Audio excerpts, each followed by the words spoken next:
આપણને અન્ન અને વસ્ત્રની વ્યવસ્થા કરી આપે છે. બધા સંબંધો છે, આ મામા માસી કાકા કુટુંબ ભાઈ બેન બધા સંબંધોને ઓળખતા શીખવાડે. બધા દેવોની ઓળખાણ કરાવે છે. આ ભગવાન શ્રી રામ છે, ભગવાન શ્રી કૃષ્ણ છે, આપણા કુળદેવી છે. આમ અલગ અલગ જે દેવી દેવતાઓ છે એમની પણ ઓળખાણ જો સૌ પ્રથમ કરાવે તો એ આપણા માતા પિતા છે.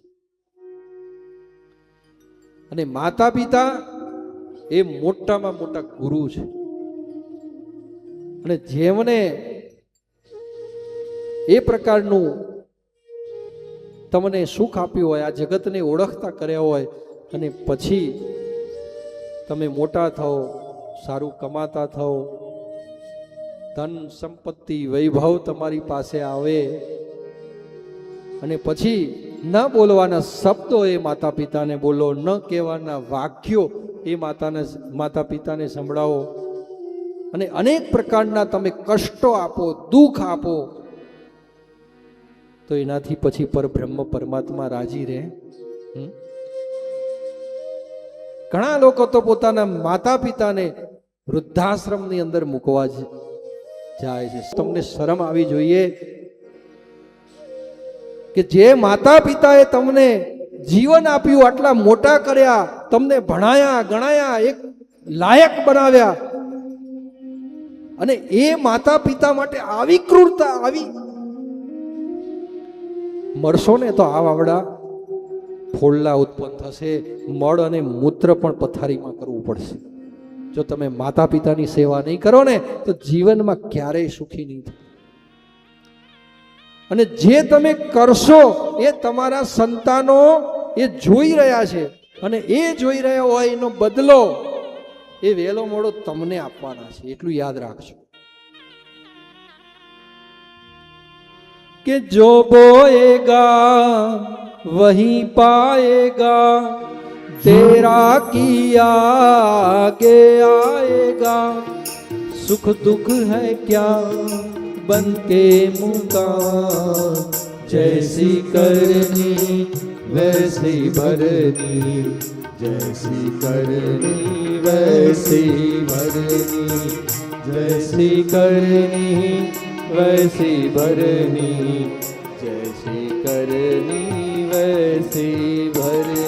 वो जो बोएगा वही पाएगा, तेरा किया आगे आएगा, सुख दुख है क्या फल कर्मों का, जैसी करनी वैसी भरनी, जैसी करनी वैसी भरनी. सबसे बड़ी पूजा है माता पिता की सेवा, सबसे बड़ी पूजा है माता पिता की सेवा. माता पिता के तन में सारे देव समाए, माता पिता के तन में सारे देव समाए.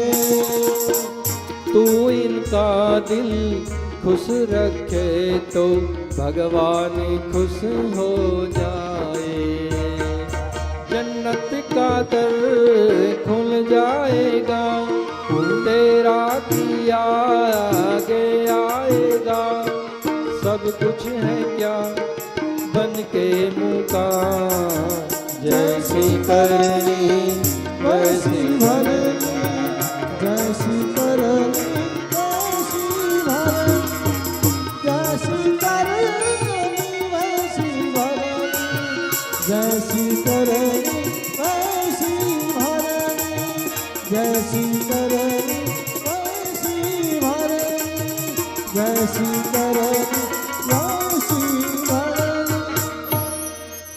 बोलिए श्री कृष्ण कन्हैया लाल की. એટલે માતા પિતા જે છે જીવનના પ્રથમ ગુરુ છે.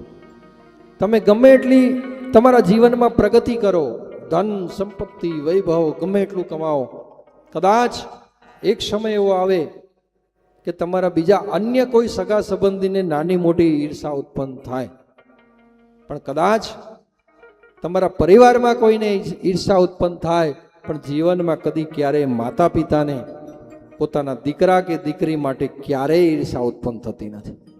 એ એવું ઈચ્છતા હોય કે મારો પુત્ર હજુ વધારે પ્રગતિ કરે, હજુ વધારે પ્રગતિ કરે. એટલે એવા પુત્રો આ કળિયુગની અંદર પણ છે કે જે માતા પિતાને ભગવાનની જેમ માને છે.